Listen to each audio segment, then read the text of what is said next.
اللہ الرحمن الرحیم۔ نبی صلی اللہ علیہ وسلم نے عرب کے بچیوں کو زندہ درگور کرنے کا جو نظام تھا، زندہ درگور کرنے کا جو کلچر تھا، جو رسم و رواج تھا، اس نظام کو، اس کلچر کو نبی صلی اللہ علیہ وسلم نے کیسے ختم فرمایا؟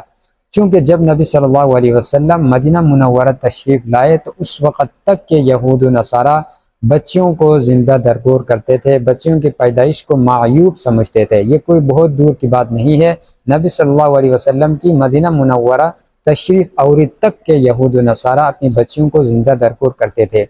تو نبی صلی اللہ علیہ وسلم نے اس نظام کو، اس کلچر کو، اس رسم و رواج کو کیسے ختم فرمایا کہ دوبارہ نہ ہی دور نبوی میں، نہ ہی مکی دور میں، نہ ہی مدنی دور میں کہیں بھی سیرت کی پوری کتاب آپ اٹھا کر پڑھیں گے تو آپ کو کہیں پر بھی کوئی ایک ایسا واقعہ نہیں ملے گا کہ دوبارہ بچیوں کو زندہ درگور کرنے کا یا بچیوں کی پیدائش کو معیوب سمجھنے کا کہیں پر بھی آپ کو کوئی ایک چھوٹا سا واقعہ نہیں ملے گا۔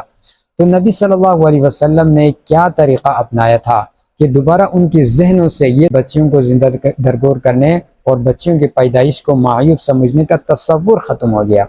تو نبی صلی اللہ علیہ وسلم نے، چونکہ آپ پوری سیرت طیبہ اٹھا کر پڑھیں گے، آپ کو کہیں نہیں ملے گا کہ نبی صلی اللہ علیہ وسلم نے فرمایا ہو کہ آج کے بعد آئندہ جس نے بچی کو زندہ درگور کیا ہم اس کو سزائیں دیں گے۔ تو نبی صلی اللہ علیہ وسلم نے سزا کے ذریعے اس نظام کو ختم نہیں فرمایا، بلکہ نبی صلی اللہ علیہ وسلم نے اس کے لیے دو طریقے اپنائے۔ نمبر ایک طریقہ تو نبی صلی اللہ علیہ وسلم نے یہ اپنایا کہ نبی صلی اللہ علیہ وسلم صحابہ کرام کی ذمہ داریاں لگائی ہوئی تھی،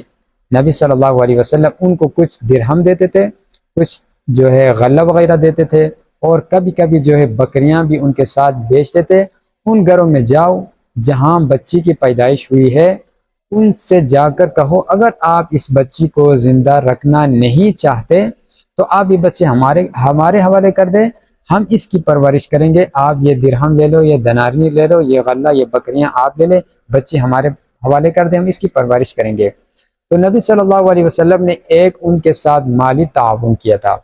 یہاں تک کہ نبی صلی اللہ علیہ وسلم کے بارے میں آتا ہے کہ نبی صلی اللہ علیہ وسلم نے ایسی کئی بچیوں کی پرورش فرمائی تھی حضرت عائشہ صدیقہ رضی اللہ تعالی عنہا کے گھر۔ تو ایک تو نبی صلی اللہ علیہ وسلم نے ان کے ساتھ مالی تعاون فرمایا، اور یہ طریقہ حضرت عمر ابن فاروق رضی اللہ تعالی عنہ نے بھی یہ طریقہ اپنایا ہوا تھا کہ وہ بھی اپنی اہلیہ محترمہ کو ساتھ لے کر چلتے تھے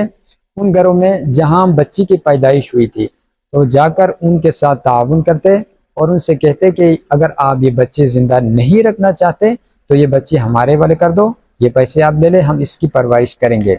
تو ایک تو نبی صلی اللہ علیہ وسلم نے ان کے ساتھ مالی تعاون کیا، اور دوسرا طریقہ نبی صلی اللہ علیہ وسلم نے یہ طریقہ اپنایا کہ نبی صلی اللہ علیہ وسلم نے بچی کی پیدائش پر اور اس کی تربیت پر اور ایسی فضیلتیں بیان فرمائی، بشارتیں سنائی، یہاں تک کہ نبی صلی اللہ علیہ وسلم کے بارے میں آتا ہے، آپ صلی اللہ علیہ وسلم نے ارشاد فرمایا، حدیث پاک کا مفہوم ہے کہ نبی صلی اللہ علیہ وسلم نے فرمایا کہ جس کے ہاں بچی کی پیدائش ہوئی اور اس نے اس کی اچھی پرورش کی، اچھی تربیت کی، بالغ ہونے پر، جوان ہونے پر اس کی شادی کرا دی، تو فرمایا، حدیث کے الفاظ ہے، انا وہو کہاتین یوم القیامہ، میں اور وہ قیامت کے دن ایسے ہوں گے، یعنی جس طرح یہ دونوں انگلیاں ساتھ ساتھ ہے وہ میرا اتنا قریب ہوگا گویا کہ یہ دونوں انگلیاں ہیں۔ نبی صلی اللہ علیہ وسلم نے اپنی مبارک انگلیاں ایسے کر کے لوگوں کو دکھایا، اشارہ کر کے فرمایا کہ وہ شخص میرا اتنا قریب ہوگا جیسے کہ یہ دونوں انگلیاں ایک دوسرے کے قریب ہے۔ تو نبی صلی اللہ علیہ وسلم نے ایک طریقہ یہ اپنایا، ان کے ساتھ مالی تعاون فرمایا، اور دوسرا نبی صلی اللہ علیہ وسلم نے بچی کی پیدائش پر فضیلتیں اور بشارتیں سنائی، ایسی فضیلتیں بیان فرمائی کہ دوبارہ